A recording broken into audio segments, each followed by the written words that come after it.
बोलिए विष्णु भगवान लक्ष्मी माता की जय। मैं थाने यो बताना चाहूँ कि मारा दो चैनल और भी है मधुर भजन और आरती के लिए मन रखियो और डेली जनरल नॉलेज के क्वेश्चंस के लिए लर्निंग बाय डूइंग। इन दोनों का लिंक डिस्क्रिप्शन बॉक्स में दे दिया है, एक बार थे जाकर देखियो जरूर।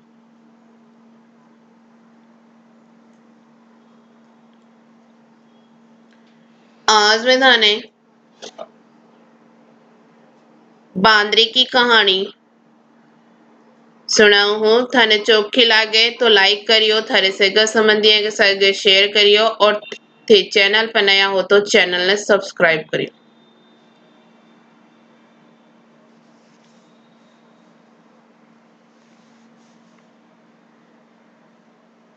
ये कहानी बैसाख मास में सुनी जावे। तो अब मैं थाने कहानी सुनाऊ हूँ। एक राजा तो जी को बैसाख महीने में खूब सुदियां उठकर रोजीना गंगा जी नहाने जातो। राजा को हुक्म था कि मेरे से पहली कोई गंगा जी नहीं नहावे। एक बांदरी रोजीना राजा से भी पहले नहा लेती। राजा नहान जातो जद जल हाल तो मिलतो। जल हालता देखकर राजा ने शक होयो कि मेरे से पहले कोई नावे है। सो राजा पैर पर बैठ गयो। गंगा जी के किनारे एक घास थो जी पर एक बांदरी बैठी रहती और राजा के नहान के पहली ही नहाकर पाछी गाछ पर चढ़ जाती। इतनिया नाता नाता बैसाख पूरो हो गयो। एक दिन बांदरी ने सिपाही देख लिया और पकड़कर राजा के पास ले गया और बोला कि यह बांदरी आपके नहाने से पहली नाव है। राजा को प्रण तो कि अगर कोई लुगाई मेरे से पहली नाती होगी तो मैं उनके संग सागे ब्याह कर लेऊंगो। इसलिए राजा बांदरी से विवाह कर लियो। बैसाख नान के पुण्य से बांदरी के गर्भ रह गयो। पूरे महीना हो गयो जब बांदरी राजा ने पूछो कि बच्चों होने के समय मन ने के करना चाहिए। जद राजा महल में टाली बंधवा दी और कहो कि तेरे दर्द चालन लागे तब यह टाली बजा दियो। जद मैं आकर बंदोबस्त करा दूंगा। राजा के और भी रानियां थी जिन्हा के बच्चा कोनी था। बांदरी के बच्चों होने की सुनकर उन्हा के सुहावट हो कोनी रही। टाली बांधी देखकर रानिया बांदरी ने पूछो कि यह टाली क्यों बांधी गई है। जब बांदरी बोली कि मेरे टाबर होने के समय राजा ने बुलाने खातर है। रानिया कहो कि एक बार राजा बजा के तो देख आवे के ना। जद बांदरी टाली बजाई और राजा आगो आकर कारण पूछो। जद बांदरी कहो कि रानिया के बोलने से टाली बजाई। जद रानिया कहो कि या तो जानवर है के बेरो कितनी बार बजावेगी। थोड़ा दिन बाद जद बांदरी के टापर होने लाग्यो तो बांदरी टाली बहुत हिलाई पर राजा आयो कोनी। जद वह रानिया ने पूछो कि मैं टापर कहीं जनू। जद वह बोली कि आंख में तो पट्टी बांध ले और उखड़ में सिर दे दे। बांदरी के बैसाख नाने के पुण्य से बहुत सुंदर लड़को होयो। होता ही रानिया बच्चे ने रोने के पहली ही दासी ने दे दियो और कहो कि इन्हें नदी में डुबाया और बांदरी के भाटो रख दियो। और राजा ने भी कहला दियो कि बांदरी के भाटो होयो है। राजा संतोष कर लियो कि और रानिया के ही टाबर कोनी होया तो ई के कहिया होता। उठी ने दासी से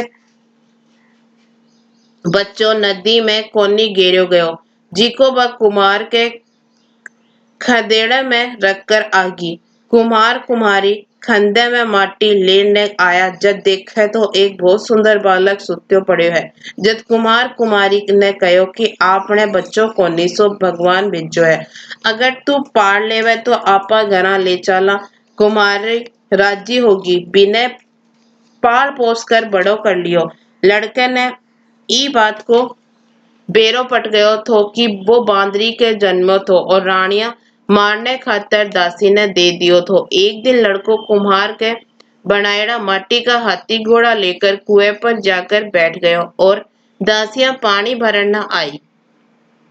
जना उन्हाने देखकर बोलियो कि मेरे माटी का हाथी घोड़ा पानी पी लियो।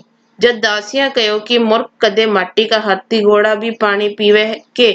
जद लड़को बोलियो कदे बांदरी के भी भाटो होया करे है के। यह बात दासिया ने रानिया से जाकर कह दिया। जद रानिया ने जहर का लाडू व कुमार के छोरे के लिए भेजा। जहर का लाडू भगवान की कृपा से गूंदगिरी का होगा।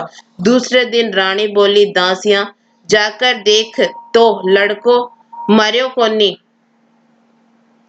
यह बात सुनकर रानिया राजा से जिद करके कुम्हार ने बस्ती से कड़ा दियो। कुमार जंगल में रहन लाग गो। पीछे गणगौर का दिन वो लड़को 108 करवा और 108 गोली लेकर घड़ा में पानी भरकर बैठ गयो। जद राजा की और साहूकारा की छोरियां गणगौर की माटी लेन आई जी की पहली बगीचे में खेलन झूलन लागी।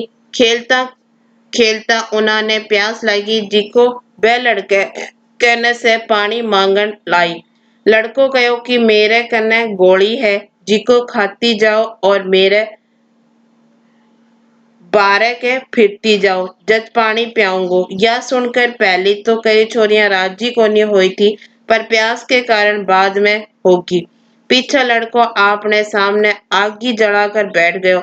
लड़कियां ने गोली खिलातो गयो पानी पिलातो गयो और आपके चारों तरफ फिरातो गयो। सब छोरियां के गर्भ रह गो। पीछे उनका माँ बाप छोरियां का सवा निकालने लग्या तो पंडित बोले कि उनको ब्याह तो हो जानो चाहिए थो। बाद में उन्हा के माँ बाप ने छोरियां के गर्भ रहने को बेरो पट्यो तो उन्होंने से पूछा कि यो सब कया हो गयो। छोरिया ने लड़के की सारी बात बता दी। यह सुनकर सब कोई कुमार के गया और कहो कि तेरो लड़कों ने इन सब छोरियां से फेरा ले लिया है सो इन्होंने तू राख। जद कुमार बोलो कि इतनी लड़कियां को मैं कैया पालन पोषण करूंगा। तब उनका माँ बाप बहुत धन के साथ लड़कियां ने कुम्हार के घर विदा कर दी। कुम्हार का 108 बुआ आ गई। थोड़ा दिन बाद 108 पोता हो गया। एक दिन लड़को कुमार ने बोले कि आपके इतनी बहुआ इतना पोता हो गया है सो आपा सारा नगरी में जिमावांगा। कुमार ने सारी नगरी में राजा रानिया ने न्योता दे दिया। बांदरी ने छोड़कर राजा को सारो परिवार आयो। जब लड़को राजा से बांदरी ने भी बुलाने को हुक्म ले लियो। रथपाल की सजा कर बांदरी ने लाया ने खातिर आपका आदमी भेज दिया। बांदरी आई जब बिना सोने की चौकी पर गद्दी बिछाकर सभा में बिठा दियो। लड़का ने अपनी बहुआ को बता दियो थो कि बांदरी मेरे जन्म की माता है। सो सारी बहुआ सोने की मोहरा देकर बांदरी के पगा लागती गई और पोता ने गोदी में देती गई और बांदरी सबने आशीर्वाद देती गई। राजा के समझ में कोनी आयो कि यो लड़को बांदरी की इतनी खातरी क्यों करे है।